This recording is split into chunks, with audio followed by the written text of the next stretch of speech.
Welcome back to the Verbier Festival, Studio VF, Day 5. And my name is Christian Thompson, and... My name is Pauline Lambert. Lambert? Lambert, why not? Lambert, if you prefer. Last night we heard Simon Rattle conducting the Verbier Festival Orchestra. What an amazing and mammoth program, Heldenleben.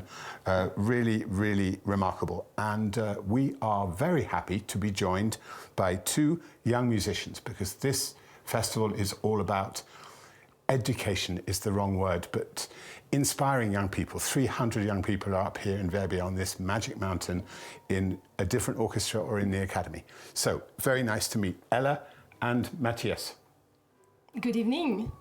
Yeah, it's great to be here. Thanks a lot for coming with your instruments. So, if you don't mind to show us all what you brought to the Studio VF. Yeah, so I brought two clarinets.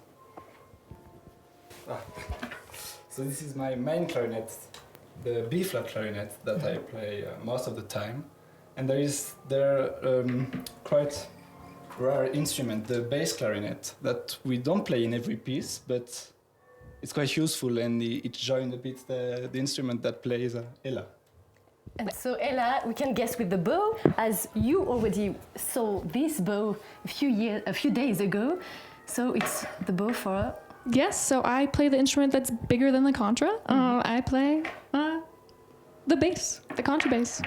I'm a bit disappointed you didn't bring the instrument in. I know, I wish, but they told me it wouldn't fit, so here we are. It would fit. I mean, last night we had 4 trumpets playing a Heldenleben in here, so anything was possible. So, where do you live? Where do you study? Why do you play the double bass?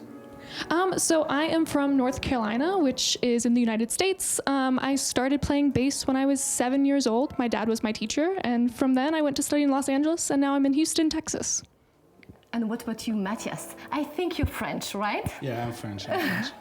And I studied actually in Switzerland, in Geneva. But now I'm based in Lyon, where you were there at the head of the orchestra. I live there. She lives there. Everyone Yes. lived there. Yeah.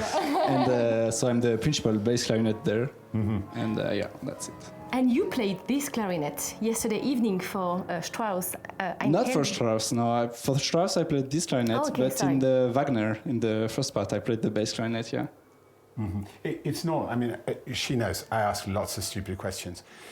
If you can play one, does it mean that you can play the little one and the big one, even if it's not your specialty? Yes, but we try not to, because, for example, if I play the small one, the E-flat clarinet, it will not sound really good, so I try not to play it. I'm sure that's not true. Yes, it's true. There is some personalized people who play that, and I'm not one of them. And you don't play the cello? No, unfortunately not. But you do play another string instrument, right? The viola da gamba? Oh, yes, I do. I didn't know that you knew that. But yes, I started... We've got 10 minutes of secrets coming up. Yeah, you know a lot about me. And we have prepared our interview, Yes, of so course. do you have one here? No, I started playing that in my undergrad. I played with the Baroque Sinfonia in Los Angeles. And so, yeah, whenever I have a chance, I play early music. Pauline started out as a vegetarian musician playing the flute à bec. So yes. anyone that plays anything that you wear sandals to play, she's very happy. I love Perfect. that. Yeah. But double bass and viola da gamba, it has nothing to do, right? It's strings instrument in both cases, but... Yes, actually, a lot of people think that the bass is actually more related to the viola da gamba than it is the other string instruments. It's actually tuned in fourths, and so the viola da gamba and the G violone, they're all tuned in fourths with a third in the center, so it's actually kind of easier for me to play the viola da gamba because it's the same place until I get to the fourth string. Okay. I think I have an idea what you said. Can you just explain that for someone that knows nothing about music? Yes, so the viola da gamba is the size of a cello, but it has 6 strings instead of 4. And so it was kind of the predecessor of the stringed instruments. And so they go all the way from a treble, which is about violin size, all the way to a bass gamba, which is cello sized. They have a G violone, which is kind of, it's a little bit smaller than the bass, and so then we get basses from there. And I would like to talk a little bit more about yesterday's concert, as you both played with Sir Simon Rattle. And you watched a rehearsal, I watched the dress rehearsal. It was amazing to see how much he wanted you to work, but how generous he was with you. How was this encounter? I know, Matthias, you already met him in Verbier, right? Yeah, I played with him 3 years ago. We did Mahler's Third Symphony. It was amazing. One of the best concerts I did. Can I interrupt you for 1 second? He did a rehearsal here with the junior orchestra, and there was like 130, 140 people on the stage. Yeah. Just the sixth movement, I think. Yeah, the last movement. And it was just to die. Yeah, it was amazing. Sorry, carry on. I should stop with it. No. And maybe back that time it was easier because the music was maybe easier, and now it's funny because we did a concert with Esa-Pekka Salonen just 3 days ago, and it was not the same music, not the same conductor, and it was kind of difficult to switch between both. But now yesterday we did I think a fantastic job, and it was great to spend 3 days with him. So you have to adapt a lot to the conductor. Do you think the same? Absolutely. I mean, each conductor has a different, just different ideas for the string sound, and especially conductors like Rattle. We all grew up listening to his recordings, and he has worked with so many amazing orchestras. I think the biggest thing for the string section was this idea of string contact and intensity of sound, and getting a deeper, richer sound for the Strauss. Slower bow, and this he developed over the many years that he's had working with incredible orchestras such as Berlin, Philadelphia, Munich. So each conductor has a different sound based on the orchestras they work with. This is the mystery of the world for me. And I think you guys are so impressive that you have Esa-Pekka, who's a very, it's kind of simple what he does in terms of and he has his sound, and we know what that is. And then Simon shows up the next day. He doesn't say a word. He doesn't say play like this or play like that, but straight away, because I was there when you started, the sound is completely different. You've only known each other 3 weeks, and yet there's something that happens between that one person and 100 people. Explain. I don't know, but you make me think about what Mattia, the head of the orchestras here, told me like 1 hour ago, that when Sir Simon Rattle is conducting, he's a bit like a magician, because he doesn't really conduct you. He lets you play, but he makes you play better. So I don't know how to describe it. It's really weird feeling, but he gives you a lot without saying a lot. I don't know. And about this conducting style, I think that's what's really rich here in Verbier. Within 3 years, while you're performing the Verbier Festival Orchestra, you have the time to meet so many different conductors. Matthias, you told me you met also Klaus Makela, Theodor Kurensis, also Theodor Kurensis. So really, so many different conducting styles. Could you please describe a little bit? It's amazing. It's one of the best places in the world to meet all these conductors and soloists. And that's what we were telling before. It's sometimes very difficult to switch because they have so many different styles, and but it's so great because we are learning so much in 1 month. So This is a difficult question, and maybe this is the question for the rest of your days. How do you live your life after Verbier that this isn't the best orchestra experience of your life? That is a very tough question. A very tough question indeed. I guess we just take the ideas that we learned and try to share them, bring them back to where our studios are. I'm in school. I'm a doctoral student at Rice, and so we have a small studio of about 12 to 15 bass players, and so taking those ideas, sharing them, bringing what we've learned here to the rest of the world is the best that we can do. I mean, this is an amazing program. The Academy is an amazing program, the junior orchestra, everything, but I see the faces of people queuing up here after concerts because it was their moment to meet Salonen or Rattle or whatever. And it is your job to go back to where you come from and to say, there are different ways to do this. Sorry, I don't know if you agree. But Absolutely, yes, I do. Yeah. Question not from us, but from other students from the Academy. Some of them wrote down questions, so we thought you could ask each other questions as well. Take it so first. Please pick up one. So that's for him. Okay. So this comes from Sophie. She plays violin and is from Austria. What do you like about being on stage? Oof. I think it's difficult for me to express my feelings in real life, maybe. And it gets easier when I play the clarinet, maybe, and I try to share it on stage.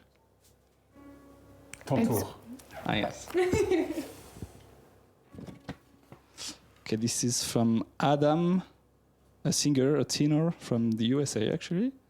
So what is your biggest surreal pinch me moment? Ooh, I think I actually know Adam, which is kind of fun. Honestly, just thinking about the concert that we're playing together, the third movement of the Rachmaninov, he plays a beautiful clarinet solo, and one of the hardest things as a bass player is timing a pizzicato, and it's this beautiful dialogue of just timing the perfect pits, and not every moment is going to be the same. You might take more time in one section than another, something that might keep you on your toes, especially in the concert, but being able to be fully in the moment and wait for him to lead you to the next pizzicato is one of the... And I love it that people don't really understand what a conductor does in a concert. They think it's just all this. But as someone who works in an orchestra, I know exactly what you guys need, at least, in order to be the best that you can be. And double bass pits is really... it's either together or it's not. And when it's together, that's the best pinch me moment. Okay, listen, guys. We never even talk about Paul Bocuse. Yeah, we can talk about food if you want. He lives in Lyon, which is the food capital of the world, in my opinion. I used to live there. She lives there. I agree with you, yeah. And wow, you're lucky. And it's a great orchestra. Yeah. So, what else are you looking forward to? One sentence till the rest of the festival? This is a tough question. I look forward to every moment that I can share. This is my last year, so I try to enjoy as much as possible. And Ella, this is your very first year, right? Yes, it is. Yeah. My very first year. Mm-hmm. Let's hope they invite you back. Let's hope so. Can you put on a word for me? You did it yourself. One thing you're looking forward to? Every concert, I don't know, I try to treat every concert like it's the best music in the world, every single piece, so I look forward to every moment. That's Thank really you. great. Here, the picture we took of the two of you. So please, if you don't mind to put it on the wall, just behind Don't you. give it to him. He needs 4 hands. Yes, absolutely. Thank you both so much for being here. It's such an amazing project, the Verbier Festival Orchestra, and as we've heard now already 2 times, this orchestra is so adaptable and can work wonders with these great conductors that they are, her word, so spoiled to have. So it's time now to go very soon to the church, as the concert will begin shortly. Amazing program, 2 parts. Second part you will hear Martha Argerich and Alexandre Kantorow, but first, beautiful song cycle by Robert Schumann, the Dichterliebe, the poet's love, and she will sing it with Martha Argerich. This cycle is based on poems, 16 poems, and you will hear a whole story about love, the very beginning of love in wunderschönen Monat Mai, right? The wonderful month of May. that was going to be my joke at the end, but it's fine. It's fine. Sorry, you carry Christian. And then so we'll hear the whole story, the despair, of course, at the very end, and the tragic ending. And for Martha Argerich, I don't know if she already performed it. Oh, I would imagine. Probably. Yeah. We'll find out and we'll tell you tomorrow. Anyway, Magdalena Kožená, Martha Argerich in the wonderful month of July, Dichterliebe from the church in Verbier.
Cher public, bienvenue au Verbier Festival.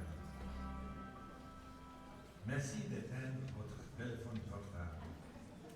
Pendant le concert, merci de ne pas prendre des photos et des vidéos. Nous vous souhaitons un merveilleux concert. Dear music lovers, welcome to the Verbier Festival. Please don't forget to switch off your mobile phones. During the concert, we kindly ask you to refrain from taking photos and videos. We wish you a wonderful concert.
Mädchen, die hat einen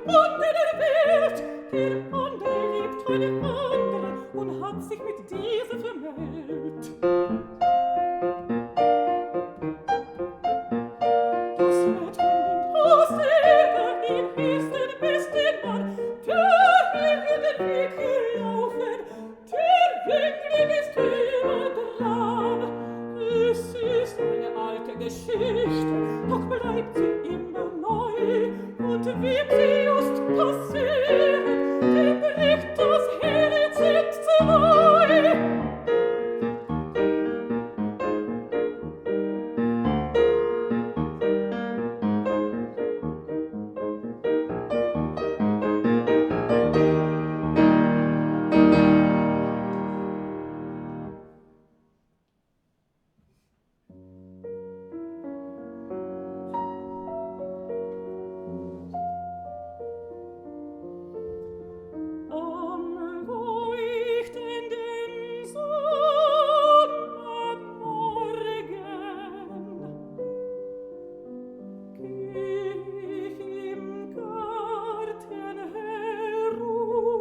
Himmel aus der Erde hervor und dann sanft getragen im wunderlichen Chor. Und blaue Funken brennen an jedem Blatt und Reis und rote Lichter rennen im wirren Kreis und laute Quellen brechen aus wildem Marmorstein und seltsam Winkelbechen statt vor der Wege Schein.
Sorgfalt tragen und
Welcome back to Studio VF. That was Dichterliebe by Robert Schumann, beautifully sung by Magdalena Kožená, played on the piano by Marta Argerich. So stay tuned for the second half of this concert, which is something completely different. And now what do we have, Pauline?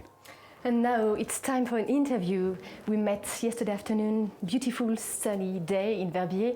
We met another pianist, great pianist who did the opening concert we watched together on Friday night, Lucas de Bargue.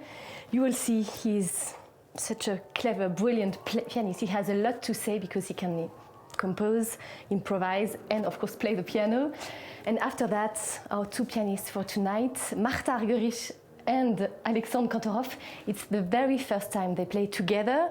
It's only in Verbier for you on Medici from the Studio VF. But so first, let's meet Lucas de Bargue yesterday during this beautiful afternoon. Listen, the best part of what we do is meeting heroes and people who are unbelievably inspiring. And a few days ago, Lucas de Bargue played Tribulations Symphony with Esa-Pekka Salonen conducting the Verbier Festival Orchestra. And I have a very simple question for you. The day that you got the score, what did you do with it? I started working on the conductor score, which is 450 pages long. It's a massive one. And I first read it, not at the piano, but I spent a lot of time just getting more familiar with the score, like listening to the music in my head, like what I could hear from the score. Like seeing where are the main lines, trying to catch the structure. I with big challenges like that, I always start that way. I start from the conductor score and I go from the biggest to the smallest. So I start like really like where are the big lines. And what is very important in the process is to fall in love. So you would not fall in love with all the piece, but you will start falling in love with some passages that you really want to play, you really want to listen. But I kind of use frustration as engine for the work. So I really delay as much as possible the moment when I will approach the piano to start working on the piano. I want first to have an idea of how it can sound in my head, in my imagination. So I was not panicking because I knew that it's a huge piece. I listened to it several times already. I had like an idea, a rough idea. So I was not scared, but I knew that it would be a considerable amount of work. But did you know when you opened the score what date you were going to play it? Yes. Okay, so... Yeah. Martin called me last year, I believe it was in the summer, and he said, next year, Turangalila with Esa-Pekka, like kind of telegraphic language. He said, next year, opening of Verbier Festival, Esa-Pekka Salonen, Turangalila, are you in? And I said, of course, yes, I am. And then it was so... so strong that I thought I spoke. I spoke. Some of my thoughts came out loud, and it was like. But I have to find some occasions to play it with some other orchestras before. And Martin said, "This is not my problem." But I said, no, sorry, I just thought for myself. I was not asking you for anything, but it was like very, he said, yeah, well, I'm just inviting you to this concert, then to get prepared as you want. I started to work on it like full focus quite late. What does it mean? It was partly like 1 month and a half ago. Really? Yes. Wow. Because it was partly intentional, because I kind of, with the little experience I have now, I can calculate a bit how much time I will need to assimilate the full score, to learn my part, to feel comfortable with my part. Now I have an experience with this. But also not intentional. I would have, in the end, loved to start a bit earlier, but I had so many different programs, so many different challenges, a lot of music to write as well. I got some commissions. So, it was impossible to really focus on it before this month and a half ago or something like this. And then when I started, it was very, very intense because there are a lot of notes to learn. I learned it by heart. So at the last minute, I decided to put keep the score on stage because I was thinking, just leave the ego beside it. It's not necessary, because if something happens, if there is no score, it's a bad vibe, you know. While I knew the piece by heart, so I was ready to get rid of the score, but to do what, you know, exactly, to pretend. I mean, in a way, it would have been a bit nicer for me, even nicer, because it was already very nice, but because when you have no score, you have nothing to read, and you can be really 100% in the moment, just looking at SAPK, just feeling the whole sonic, cosmic world vibrating around you. So yesterday, the fact of having the score, then you actually look at it sometimes, even when you don't need to. This is what I don't like with having the score on a music stand. But so you started with the score, but you did not listen to any recording, or did you maybe? I did. Yes, you did? Yeah, I did, but this is never something I do at the beginning. As I said, I listened to the piece before, years ago, but when I started to commit to the piece, to learn it, I avoided listening to recording at the beginning, for the first stages. And then, because I really want the piece to exist in my imagination. And then, when I can listen to recordings, I can compare what I imagine and how it sounds in this recording, in that recording, but I already have somehow a subjective approach, because the risk otherwise with a recording is that the recording becomes your reference and you don't exist yourself. You don't have your own relationship with the piece. This is something that I want absolutely to avoid, because I think this is the mission of the interpreter, to actually develop a personal relationship with a piece, with a score. So I mean, I don't think I said it in the intro. It was fabulous last night. It didn't feel like you'd played it for a month and a half. It felt like you had 30 years of experience. Can you enjoy the success of that last night? Can you revel in it? Well, after this 80 minutes of full focus and crazy energy, you know, when we went to Bow with Cécile and with SAPK, it was like I was still floating in the music, so I could not really hear the applause, if the people were saying things or even standing up. I didn't see and hear anything. In that kind of moments, I'm poker facing. I'm just here, and I know that I have to bow. I'm in autopilot mode. I'm not really there. So what I felt was that something happened, because I was really, really high after the performance. So something happened with us on stage, which is the nicest. Then the audience, you know, it's difficult to feel when you just played, and to really take instantly what comes from the audience. It's difficult for me, so I could not really hear the impact it had on the people. And what about the piano part? Because it's called Turangalila Symphony, but it's not really a symphony, it's not really a piano concerto. Mm-hmm. And yet you have such a virtuoso, brilliant piano part with those, well, many different kind of writings, many different moments, cadences, Yes. bird-likes, songs. Well, you're everywhere, you have to play everything. This is what I like about this piece, is that we don't have often the possibility as pianists to have such a diversity of characters to embody in one single piece. Because when we play a concerto, we are in some sort of declamation. How would you say in English? Declamation? Declamation, yeah. And you have to lead. You have to be like the main hero of the story. If you have just a piano part in a symphony, for example, like Messiaen Third Symphony or Petrushka, it's something else. You are really you are included in the orchestra. You are melting with the sounds of the orchestra. And when you play chamber music, it's something else. And when you play solo, it's something else. And here in this piece, you have all the combinations possible. And you have to switch from one to the other very quickly. And this is extremely exciting. I love to, you know, this possibility to duplicate, to have several characters, to have like your personality becoming several. I know that it's considered like mental illness, but for a musician, I don't think it's mental illness. I think that this is one of the most exciting things about being a musician, is to be able to switch characters in a piece. Yeah. And we could definitely hear it and see it on stage, because the piano is part of this gamelan-like orchestra, It is, yeah. as Messiaen said, with the Celesta, the Glockenspiel. So you And were the all, Ant. Yes. Yeah. The jeu And de you were- timbre yeah, and absolutely. vibraphone. yeah, and you were all together on stage. Yes. The line of the keyboard. Yeah, absolutely, yeah. Yes. And so this piano, how do you? It's deeply integrated, and you have decided to play on a special piano. Yes. And I would like you to tell us more about this piano because you love it. Yes. You performed on it your Fauré recording. Yes. So it's a very large piano, much longer, much brighter.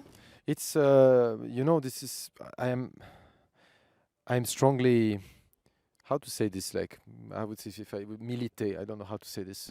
To champion. Yeah, I'm really Militant.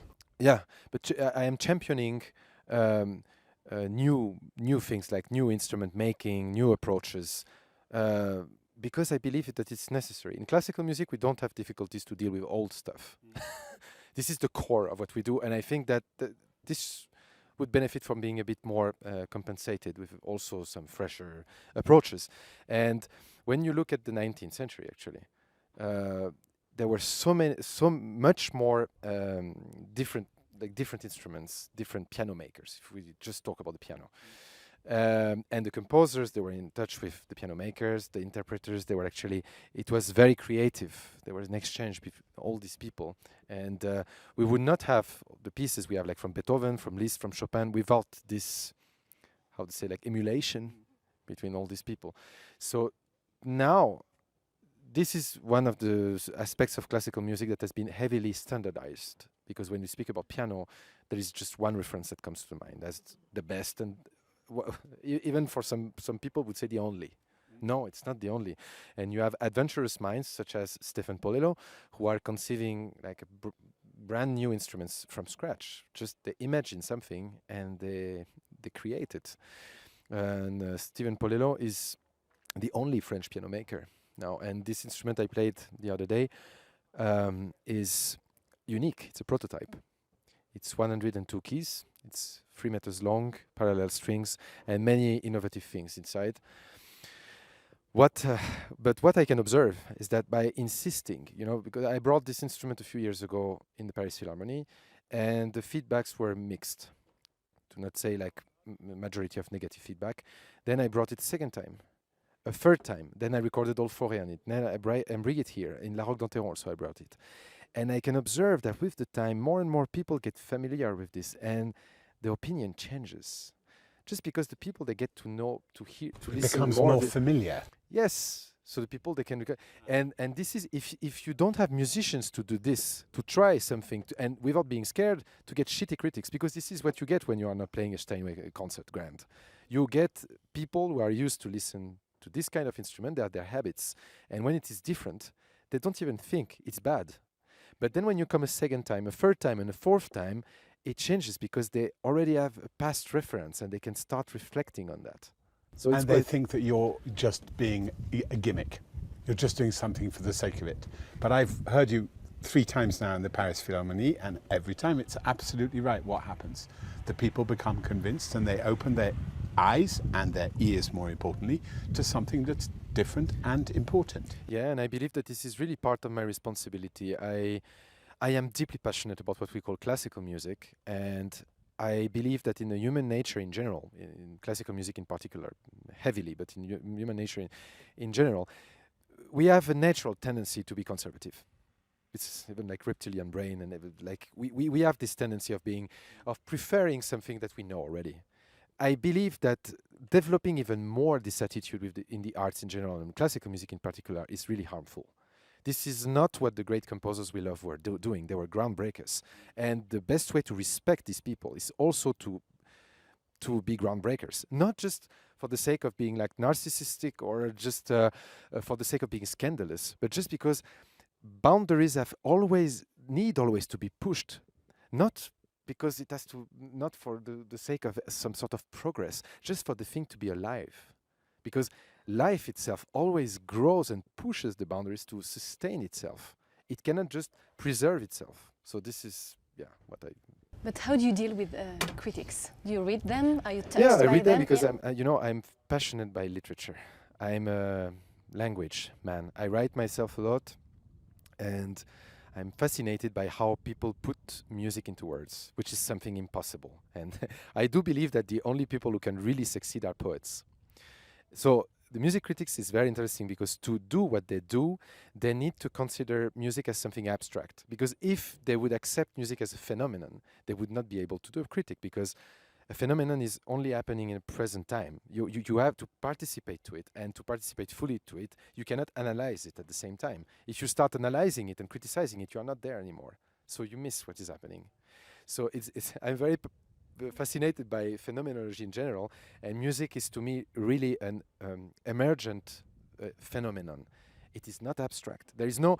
I don't believe that the works of Beethoven they are there and they exist in the nothingness, in the abstract world of ideas, and then the interpreters they just take them and play them. No, the work of Beethoven only exists when it's embodied by someone and listened to somebody. So I even believe that in a way, when you record alone in a studio, it's not fully music. I like to call it like sculpture, sound design almost, because for the work to exist, you need a listener. You need to directly, because the listener will build the music with his brain and with his sensitivity. He will give sense to the musical lines by associating the previous sound to the next and expecting something. There is a heavy psychological participation to what's going on with the musical phenomenon. So music critics, they actually have they have to have a different view than that, because they have to compare, they have to evaluate, they have to judge. And you cannot judge a phenomenon, because it's already gone. You have to fix it. You have to make it, okay, this was too loud. But too loud compared to what? What is in the absolute That's too the loud? point. It's not about, it's about comparing, and in a way Yes. that makes it even worse, because in isolation, every performance is extraordinary. Exactly. They say that we've got 1.5 minutes left. Okay. This is something we're doing with all our guests. All the young people in Verbier, studying at Verbier, put a question in there. Fish one out, read it out loud, and give us an answer. I would go down there. I want to take a risk. So, it's a question from Christina playing the violin, and she's from the US. The question: how often does the meaning of a piece change for you over time? Great question. Several times a day. It's constantly changing, because the connection with the music and meaning, because I was telling about the fact that I believe that music is a phenomenon, and the same phenomenon can have so many meaning. It's what is fascinating with music is that, and with phenomenons in our life also, is how then our memory deals with it. And the same thing you memorized from your past, one day you will remember it as something, and the other day you will tell it a completely different way.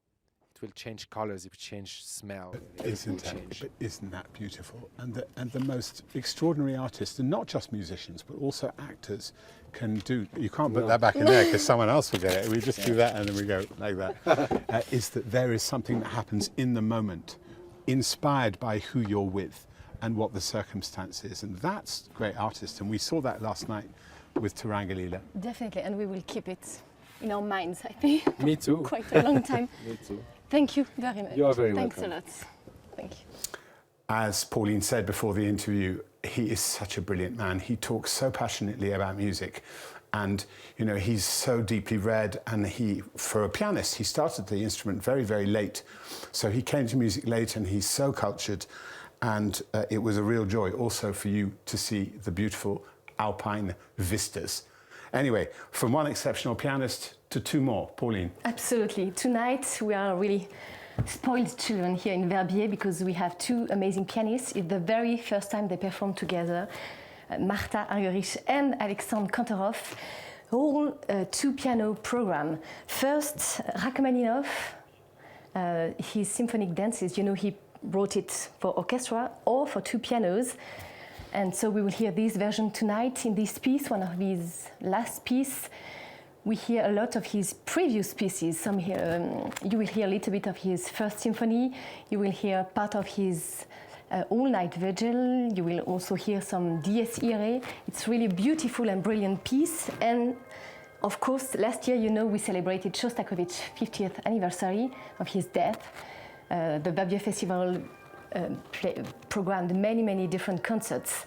Tonight, another piece by Shostakovich, a piece he wrote for his son Maxim, who was then a student at the conservatory in Moscow. It's a concertino for 2 pianos, and Maxim and Dmitri Shostakovich even recorded it together. So tonight we'll hear Martha Argerich and Alexandre Kantorow version. I can't wait for this second part, Christian. We're going to go to the church.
Russie, et en même temps l'Allemagne. On a trouvé un entre-deux avec Brahms, qui a écrit à la fin de sa vie des souvenirs de Russie.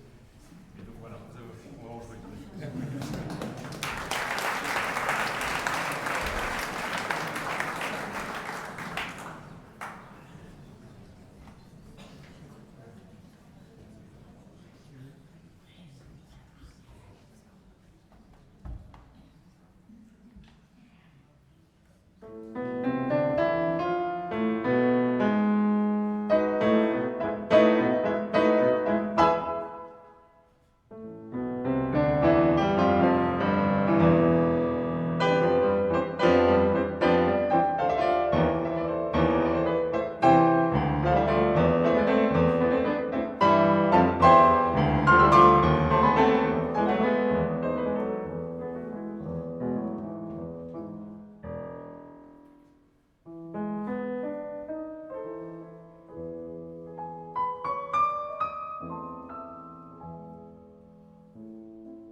So we are back here backstage at the Combin. The church is not so far away, and we had an amazing evening tonight with two amazing pianists, Alexandre Kantorow and Marta Argerich, who just played this Rachmaninov dance, Symphonic Dances.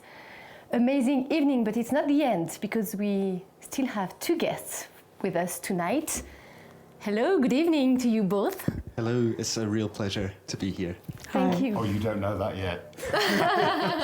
So, Christina and Finley are musicians in the Verbier Festival, the Verbier Festival Academy, which was founded the same year, 1994, as the Verbier Festival. It is a group of hand-picked, excellent soloists from all over the world who come here for 3 weeks and have masterclasses and play chamber music together, and are encouraged to become the best versions of themselves. Christina, your second year, do you agree with that little summary? Completely agree. That's why I applied and came back. Yes. So what's the experience been so far? What's it been like? Both last year and this year. For me, I feel like I had a lot of questions about, music in my life, what role it plays and what I can do with my music. And coming to Verbier, I feel like I was given a lot of those answers, like options and different platforms to share my music through, different ways to do it. I learned so much about that, and also just the fact that we were playing for teachers every single day, exposing ourselves in front of an audience. There's performance practice. There's so many perspectives that it was my first time in Europe at a festival, So it was just such a different language, and I felt like I grew a lot from last summer. So, and it's feels like a continuation. Yeah. And just to be clear, which I didn't say, you play the violin. I play the violin, yes. And what about you, Finlay? Because you did not come alone, right? You were afraid to be alone in the academy, so you came with your quartet. Yes, well, that's part of the joy of being here with my quartet, is that, of course, quartet life can be quite insular and monastic, and we just spend time with the four of us. So to encounter other young musicians, other performers, and sort of be exposed to those ideas and to share them with people outside our little quartet is really exciting. And so you don't always play all four together, right? You play with other musicians as well? Yes, at times it's a combination, and also there's been the opportunity to go a little outside of Verbier to take music to the communities nearby as well, and to encounter all sorts of different ways of making music together. And what we didn't say is that you play the cello. Yes, that's correct. And you've come as a pre-formed group. Are there particular pieces that you're working on in masterclasses, and who have you had masterclasses with? Yes, so we've brought a whole range of rep, from Mozart and Haydn to Janacek and Bartók and contemporary music as well. So we've had masterclasses. We had one just the other day with Stephen Isserlis, which was fantastic. Of course, it's interesting also to get a perspective from a non-quartet player on this music, and to see how they look at this music that we spend so much time with, and also with Isabel Caricius, Alistair Tate, and we've got many more exciting masterclasses coming up. How fabulous. I'm very jealous. I wish I was young. Have you encountered Gabor Takacs yet? Yes. Last year. Oh my goodness, life-changing. Yeah. So what chamber piece did you play last year? I played the Dvorak piano quartet in E-flat major. Right. Yes. All piano quartets are in E-flat major, if you're not sure. Okay, carry on. Yeah, he sat in the back of the hall, and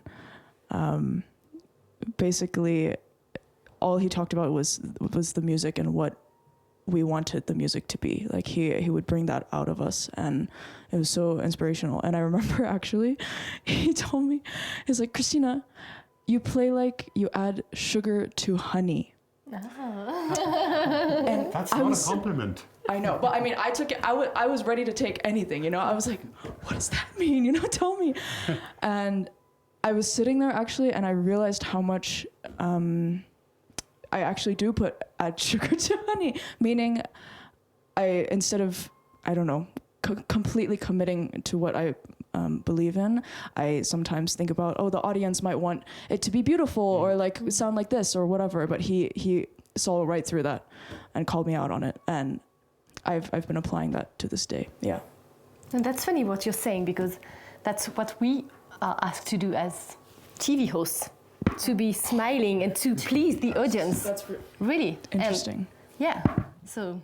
Yeah, I think sometimes as performers we think that we have to do a certain thing a certain way, but actually I think the most incredible performance is when you can feel that the musician is not thinking about any of that, but rather just the music itself and their relationship with the music. Yeah.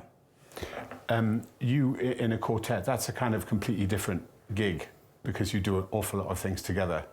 Do you like them?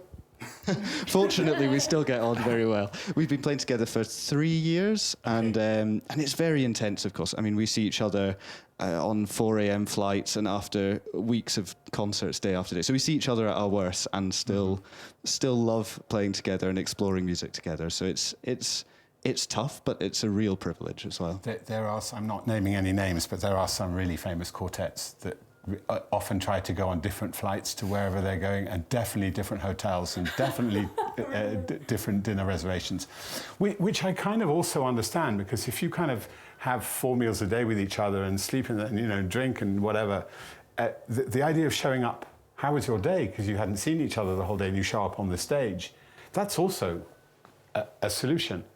It is a very intense relationship for 6 different relationships. It's we end up seeing each other more than we see our partners, but 6 different relationships. Yes, between each of us in our different groups, duets, trios. Oh, I see what you mean. So I had to do some very quick maths there. Brilliant. I think it's 6. I mean, that's fantastic. But yeah, it takes work, it takes effort, like any good relationship. But also to explore this music, which we love, and we know that many of the great composers wrote their most intimate, meaningful music for the string quartet. To have the chance to explore that over time, over a lifetime, is more than I could dream of. It's the Holy Grail for composers to write a quartet. Absolutely. Because it's so exposed, and you're very exposed. Yes. I mean, they get a piano to cover them up when she's putting sugar on her honey. I'll ask you one more question about the chamber music. The famous artists come to the festival and play chamber music, and they probably have a rehearsal or 2 rehearsals, and then they play their piece, and it's great because they're great artists. You spend 3 weeks with 3 other guys, and you work solely on that one piece. And I wonder whether, of all the experiences you'll have in your life, whether you will ever devote as much time to one piece with the same group of people as you do here now. No, I don't think so. I think perhaps coming to a place like Verbier and having this much time to work on a singular piece is actually a gift, I feel like, because oftentimes in a professional setting, you're expected to have the part ready, have every musical decision known to yourself, and put it together very quickly.